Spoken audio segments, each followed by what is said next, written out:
ಕೇರಳದ ಕಣ್ಣೂರಿನಲ್ಲಿ ಮಾದಕ ವ್ಯಸನಿಯಾಗಿದ್ದ ಮಗ ಹೆತ್ತ ತಾಯಿಯನ್ನೇ ಚಾಕುವಿನಿಂದ ಇರಿದು ಬರ್ಬರವಾಗಿ ಕೊಲೆ ಮಾಡಿರುವಂತಹ ಭೀಕರ ಘಟನೆ ನಡೆದಿದ್ದು ತನ್ನಿಕುನ್ನು ನಿವಾಸಿ ಗೀತಮ್ಮ ಕೊಲೆಯಾಗಿರುವಂತಹ ದುರ್ದೈವಿ. ಗೀತಮ್ಮ ಮಗ ಕ್ರಿಸ್ಟಿ ಬೆಂಗಳೂರಿನಲ್ಲಿ BCA ವ್ಯಾಸಂಗ ಮಾಡ್ತಾ ಇದ್ದ.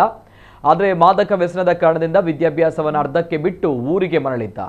ಶುಕ್ರವಾರ ರಾತ್ರಿ 10 ಗಂಟೆ ಸುಮಾರಿಗೆ ತಾಯಿ ಮಗನ ನಡುವೆ ತೀವ್ರ ವಾಗ್ವಾದ ನಡೆದಿದ್ದು, ಈ ವೇಳೆ ಆಕ್ರೋಶಗೊಂಡ ಕ್ರಿಸ್ಟಿಗೆ ಚಾಕುವಿನಿಂದ ಇರಿದಿದ್ದಾನೆ.